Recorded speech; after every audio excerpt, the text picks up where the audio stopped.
Private aviation is a mode of transportation like no other. It takes a special breed of people to make sense of its many benefits and challenges. Many aircraft owners choose to have the aircraft cared for and operated by expert management companies like us. We handle every aspect of caring for these precious assets. We manage about 250 aircraft around the world. They're spread over 14 AOCs. So the AOC basically means that's their base. Doesn't mean they stay there, of course. They're flying all around the world and they're flying maybe 3,000 hours a week.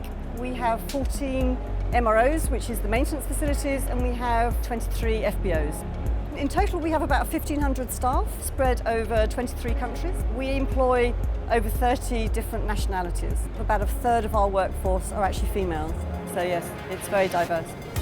It's a serious business. But what really makes the difference for those fortunate enough to fly this way is the commitment and resourcefulness of the people who go above and beyond to make it all happen. Every menu we prepare is something special. Inspiration out there is everywhere, and your own creativity is the best.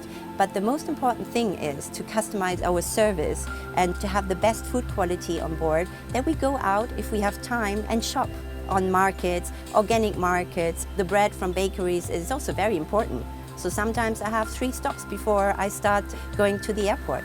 There's quite a large pilot number that we're looking after. And when you understand that the amount of training that they need and you're following up on that, and you know that when they're going flying, they are flying to the highest standard, highest safety standard, that's what I do my job for. Pilots have a certain confidence about them, and they give this impression, and that's what you want. They're flying your aeroplane. And so for that moment when you're in the air and something goes wrong and they've got the confidence and almost the, yes, I can do this, I can run this plane, it's not a problem, and they get you down safely, then that's what you want. That's what they're there for. Well, I do not look like an athlete. I do hold the world speed record. It was some time ago. We took delivery of a brand new Challenger 300 from Montreal, and the customer wanted to do something special for that person. That person owns a racing team, and so we thought, okay, how can you get something to that person that he does not have yet? So how about a world speed record in his airplane on the first flight? So we flew then from Montreal to Luxembourg as soon as possible, and we established a new world record. So that was something that we just want to give the customer, to our clients and friends, to make his day a little bit different. In reality, private flying is as much about a state of mind as it is about getting from A to B. And that state of mind may sometimes need some special attention and an intense sensitivity on the part of those entrusted with caring for customers. Oh yes, this situation I had last year on board of one of my flights. So the pilot informed me that we would expect some turbulences. There was one lady on board. She said, you know, I'm afraid of flying.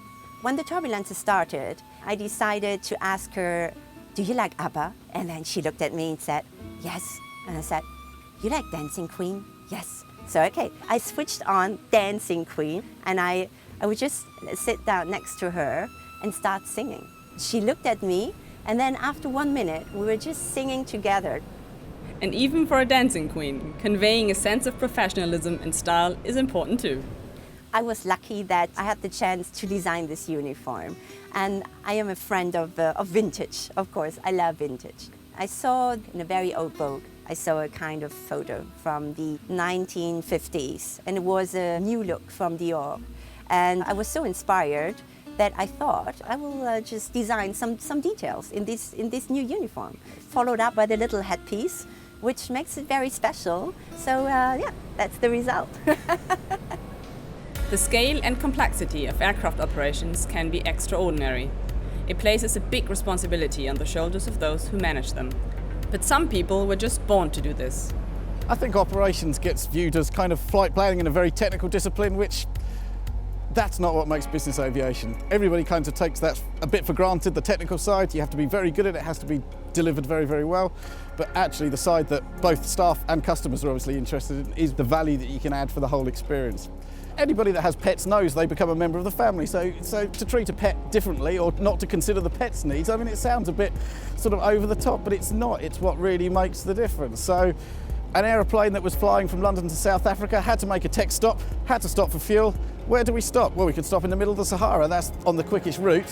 No grass. Dog wants to get out, wants to go to the toilet. Why would we stop in a desert where there's no grass? So with a bit of clever thinking, we can actually do just as well. Go to Sao Tome, plenty of grass, everyone's happy. Well, the first thing, always safety. Safety first. I mean, that is in our DNA. That can never be compromised. Second of all, this is a service business. So you're always striving for the perfect flight, for having satisfied customers. Last year we flew about 36,000 customers. I hope that we could achieve about 36,000 smiles. This is what we are looking for. My job, I love my job, I do. I don't find it a job. I enjoy coming to work every day.